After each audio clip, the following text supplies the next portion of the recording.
So we're here with Joseph Banks, who is from the Career Design Center. And the Career Design Center has kind of a new program to help students articulate their degrees for employers. Is that kind of what? Yeah. So he's going to be walking us through that and kind of how students can get involved in learning about it and utilizing this new resource. So I'll turn the time over to you. No problem. Great. Basically, what we're going to be talking about today is a thing called career competencies. Essentially, the top skills that employers are looking for in graduates and when they're looking for new employees and such. This is identified by NACE, the National Association of Colleges and Employers. They've done a survey of hundreds of employers trying to see what are the top skills that they look for, and they've ranked them. And the top skills that have come up are basically these of career and self-development, equity, inclusion, teamwork, communication, leadership, technology, critical thinking, and professionalism. And so if you're trying to think on the employer and when they're looking to hire students, they want to see that evidence that these skills are that students have these skills essentially. And so what we're going to talk about today, one is first about the importance of these competencies, as well as like different ways that you could find these competencies in the classroom or in your activities that you do, volunteer activities, different things like that.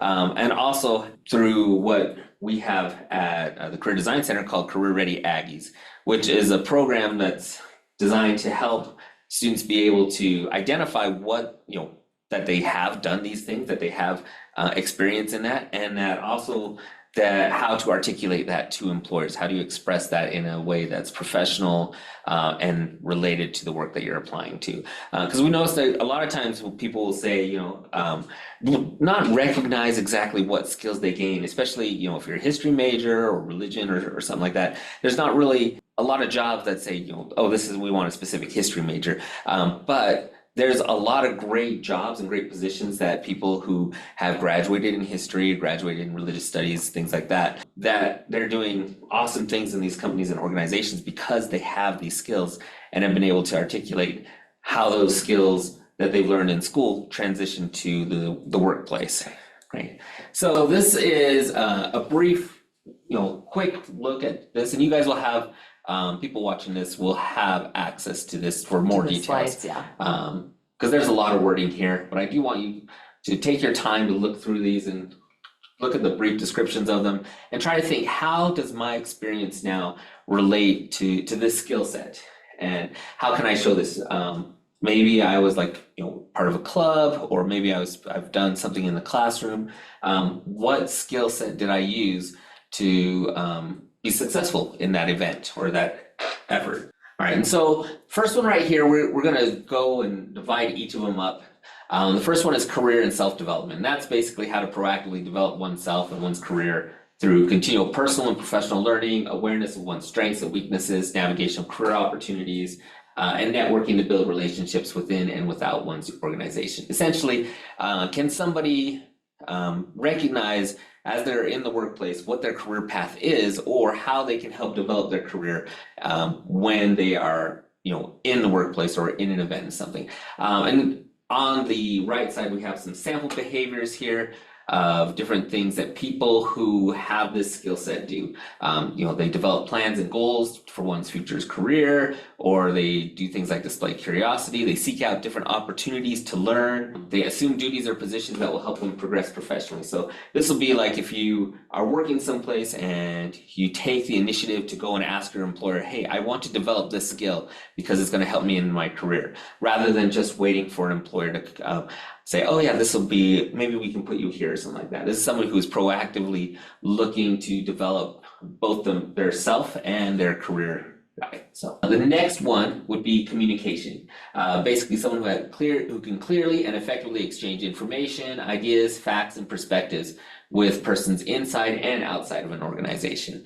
You'll see a lot of this evidence in both presentations, which would be more the oral communication, but also in written communication as well. So you can see someone, here's a couple of examples of those sample behaviors of someone who has this skill. Would be someone who employs active listening, persuasion, or influencing skills, or maybe someone who can just make sure that they ask appropriate questions for specific information from their supervisors.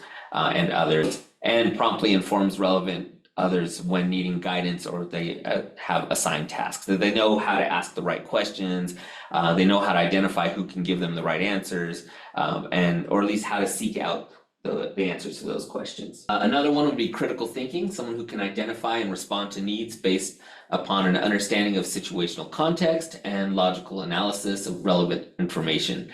So these will be people who can, the gathering information, analyzing information, being able to look at, maybe, past events and show how they're going to develop into future events that make those connections there, and can do things like multitasking in fast-paced environments, as well as, accurately summarize and interpret data with that awareness of how, maybe they have personal biases or, that they can recognize those things that either one might affect their decision making, but also what are the important things that must go into the decision making. Another skill set would be equity and inclusion. This would be someone that demonstrates the awareness, the attitude, knowledge, and skills required to equitably engage and include people from different local and global cultures, engage in anti-racist practices that actively challenge the systems, structures, and policies of racism. This one is probably one of the newer skill set that employers have been asking for in the past years. This before there only were about like 7 competencies, but this one has been growing in the past few years. Basically, they're looking for people who can do things like actively contribute to inclusive and equitable practices, people who have kind of an open mind to different diverse ideas, and understand the importance of including people's input in the process of making decisions. One that I think a lot of people who understand things like history, understand things like, cultural backgrounds, a lot of our students in particular really are strong in this area. And so it's good to kind of articulate how you can help demonstrate that. Right. Leadership is very important. This is somebody who can recognize and capitalize on personal and team strengths in order to achieve organizational goals. A lot of people have some leadership opportunities, maybe someone who has been in a leadership position in a club or in a membership, or maybe you were a leader of your team in a presentation or in a class that you had. Basically, they're looking for people who can demonstrate the skills that either use innovative thinking to go beyond just their traditional methods, try to think outside the box, if you will, or people that can motivate and inspire others to be able to get the work done or get projects completed and be able to help create projects, plan, manage, complete, and evaluate those projects at the end. So those are the kind of skills that you would want to look at when you're trying to say, oh, I have leadership skills in this area. Professionalism is also very important in the workplace. Someone who is knowing work environments differ greatly. They understand and demonstrate effective work habits and act in the interest of larger community and workplace. And so, professionalism is someone who understands that you have to work with other people, that it's not just some of the minor things would be like showing up to work on time, turning things in deadline, or at least communicating if there are problems, effectively rather than just, not doing something, right? Definitely someone who can demonstrate dependability, someone who can demonstrate that they consistently meet and meet goals, meet expectations, and be able to work in a manner that is, that makes at least everyone feel comfortable in the workplace and not distracted, so that they can get the work of the organization accomplished. And then, of course, teamwork, that's someone who can build and maintain collaborative relationships to work effectively toward common goals while appreciating diverse viewpoints and shared responsibilities. So people who know how to listen carefully to others, who can work on a team and be able to communicate if they need help, but also communicate that they can help, and are able to do things like pick up the slack with others, but also are confident enough to delegate when needed. They can exercise the ability to compromise, to be agile if there's any changes or things that come up, and are willing to collaborate with others in order to achieve common goals. Right? And then, of course, technology, someone who is very comfortable with technology, someone who can understand and leverage technologies ethically to enhance efficiencies, complete tasks, and accomplish goals. Anyone who's able to use technology to improve efficiency and the productivity of their work, who kind of has like a curious mindset and not afraid to learn new things.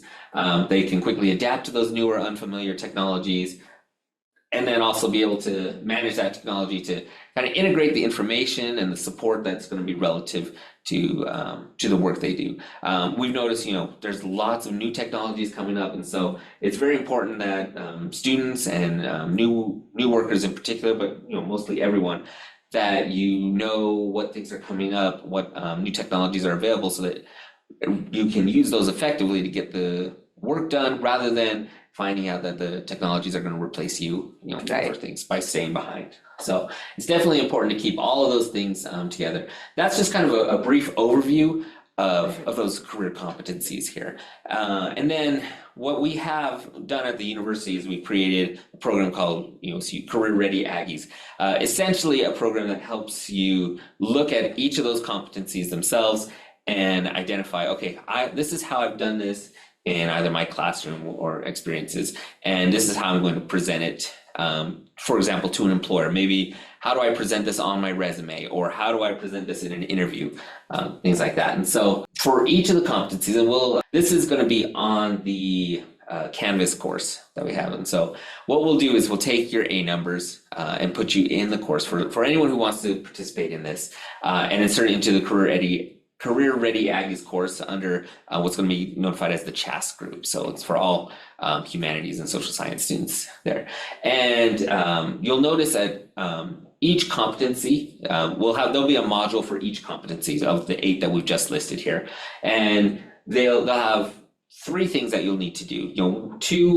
One is to submit 2 artifacts, essentially examples of what you've done in the classroom or in your volunteer work or anything that shows this competency itself. Now, the best way to do that, if you gave a presentation, upload that presentation as a copy of that. Or if you managed an event, have either a program of that event, a digital copy of that program, or maybe you have a picture of you being at the event, something that shows that, yes, I was a leader at this event itself. And then go ahead and upload that as your artifact or as your evidence.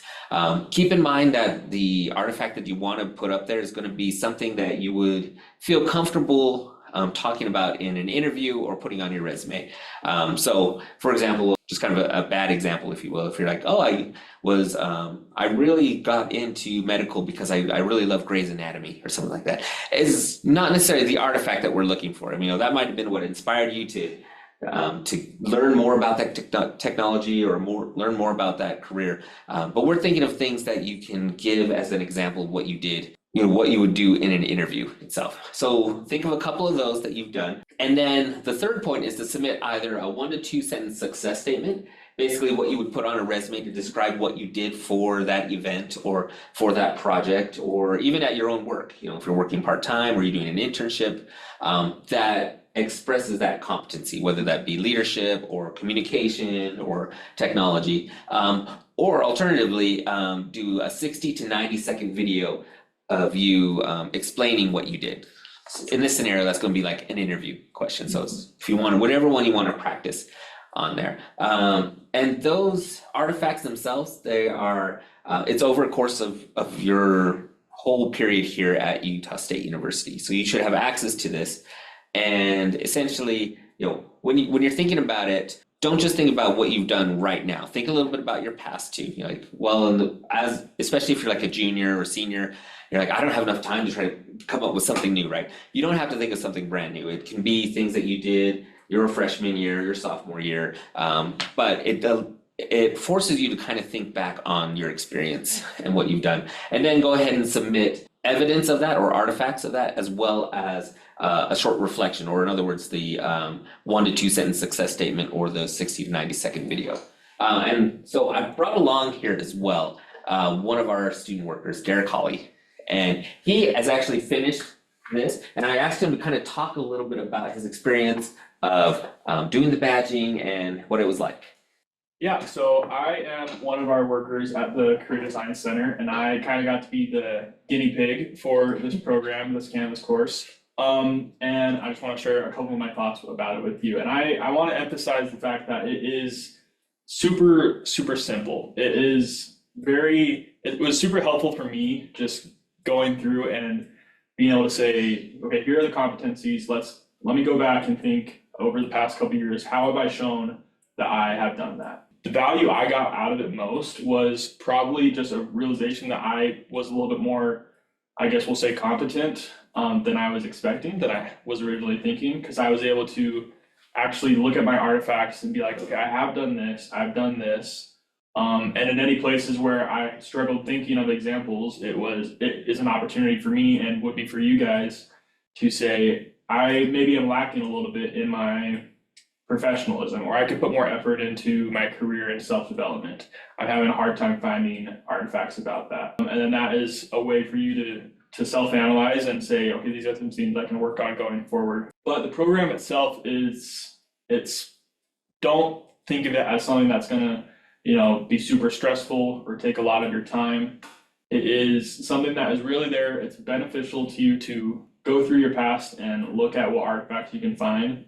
And then there is that value of practicing how you're gonna explain that in an interview setting, in a job interview, or on a resume with some success statements and other videos and stuff like that. But I found it to be super beneficial, and I would definitely recommend anyone take some time and go through it, because it's really only gonna help you, and it doesn't, like I said, it's pretty simple and won't take too long, so. You mind if I ask, what are Yeah. a couple examples of some of the artifacts Yeah. that you use? So I was looking through it. The career and self-development one, that's the first competency. And the artifacts I submitted for that was, one of them was a screenshot of an email that I had sent to someone that is doing the job that I want to do. And I was just trying to network with them and learn about opportunities within their organization. And that was me showing that I wanted to develop my career and myself, of course. The other example for that one was I just took a screenshot of my degree works on my USU and talked about the process of going through that, my major changes and why I made those changes. Those were changes I made with that self-development in mind, with career development, thinking why I wanted to do this major instead of this major. So really just things like that. It was a lot of thinking back, and it didn't have to be something super crazy, but just finding little examples of, oh, I've set up a meeting with someone. That's an example of communication, or things like that, so. Nice. That's really helpful, because sometimes I think students will think, oh, I have to like find this big thing that Yeah, can count, and really no, it doesn't have was, to be that way. it was surprising how easy it was to find examples. And I also, maybe I am speaking out of turn by saying this, but I think there's room for different artifacts to apply for different competencies. Reaching out to someone about setting up an interview or a meeting, if you're communicating in a professional way, that's an example of professionalism. Or if your meeting is about setting up or a job interview or something like that, that could be a form of career development as well as communication. So there's lots of overlap between them, and it's just a good way to analyze where you are and things you can improve on. But it's kind of a little confidence boost in some ways, so. That's good. Yeah, awesome. Thanks, Derek. Yeah. So, and Derek touched a little bit on this, but like some of the benefits of this program itself, aside from just, the initial gathering of your artifacts, if you will, you'll now have kind of a record of what you've done, right? And the great thing about this is a class that doesn't close. So if you start as a sophomore and then you want to go back as a senior, like, hey, wait, I remember something that would fit really well in a job interview or in my resume. Let me go back and just look, and you can look and see what kind of evidence you had already. But not only that, you'll also get the experience of going through and identifying the skill that employers are looking for and showing how your experience kind of relates to that. And so obviously for each of these, we only have two artifacts or two pieces of evidence plus one kind of reflection thing for it. That's kind of the bare minimum. Hopefully that you'll be able to, once you've done this and start practicing, you're like, oh, I can do this for other things, even though, it's more than just the getting the Career Ready Aggies badge or something like that. But you're like, this is really helping me in explaining myself to potential employers, to future internships, or even helping me move forward in my career. And now I know how to do this skill set and such. So one thing, at least with this, we're still kind of piloting, our vision is to kind of have this to all of the USU students. And so I will say that this group is still more of a pilot group. And so with that, we, for all of those who participate, we'd love to get your feedback. Okay. on this, how does this group, along the way, we'll also have like a follow-up survey that'll come up near the end of the semester for all those who are participating. We want to hear, hey, I think this would be a great way to improve this, or it was easy to do, but we want, it would be a little bit better if we had sort of incentives and things like that. In fact, we do have an incentive for anyone who completes the entire program. We have sort of like a professional portfolio set, as well as some different a certificate that goes along with it saying, yes, I've passed this, I'm a career ready Aggie, and things like that. And then we also are trying to talk of any other ideas of the mini incentives or so along the way to keep things going. But we'd love to hear your guys' feedback on how, and thank you guys so much for your help with this, as well as any information we can get from you guys. Great. And so where do they find this on your website? Like, do you want to take them through maybe we can pull up the website or? Yeah, so at the moment, there's not like a Okay, link to the so there's not a website. link. So in fact, anyone who wants to participate, if we're going to do this through the email, and send me your A numbers and we'll put you in there as a Canvas course. Okay, And then you'll get an invitation on Canvas to all right. participate in And it. your email is just joseph.banks@usu.edu. Yeah. So if they just email you and just say, I want to participate in this, here's my A number. Here's my A number, and we'll put it in. Then they'll get notified of of how to get into the campus. Exactly. Okay, very cool. Well, this is exciting, and I hope people will take the opportunity to kind of learn more about it and participate in it for sure. Yeah.